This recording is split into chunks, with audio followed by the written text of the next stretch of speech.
We've talked a little bit about materialism, why psychologists believe in it, some of the evidence for it, and then we've taken a quick tour of the brain. But the broader gist of things is what I want to return to, and this is that the current view by psychologists and neuroscientists and other scientists, bolstered by a lot of evidence, is that dualism is wrong.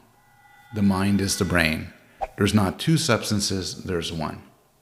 And I want to remind you how radical this is, because I want people to worry about it. I worry about it, and I want people to worry along with me.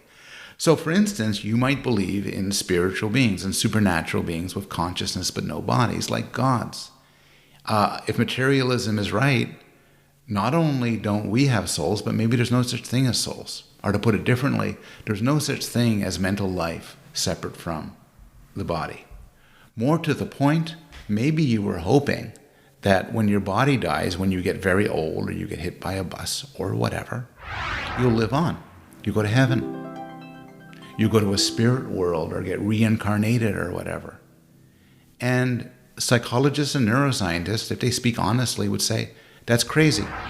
You, your memories, your will, whatever makes you you, is your physical brain. And when your physical brain goes away, so do you. So people have to figure out what to make of it.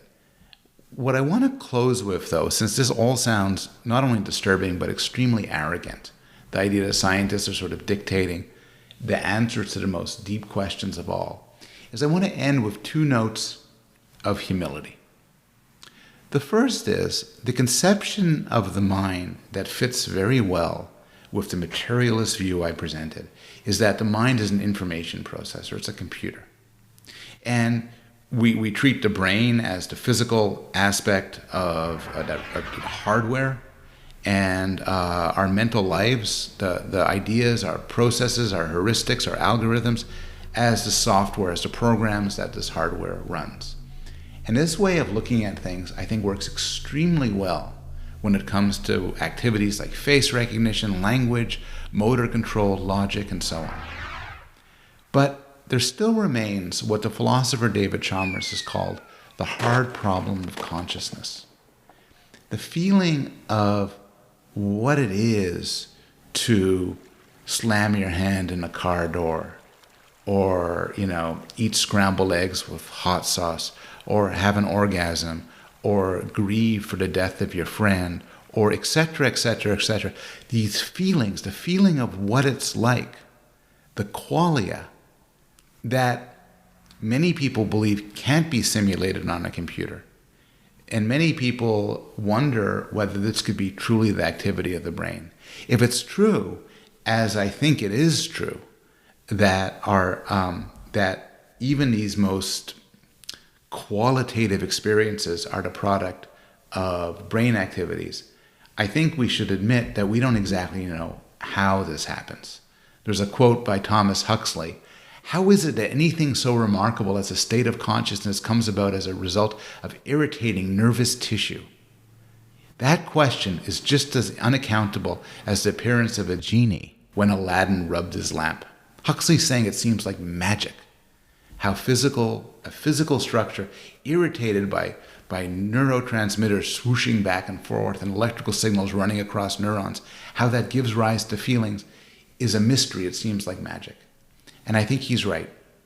I think we know that it's the product of the brain, but to be honest, we don't know how. The second bit of humility involves the fact that materialism poses a mechanistic conception of mental life. But a lot of us, both as scholars but also as people, are concerned with what you could call humanist values. Values like the notion of moral responsibility.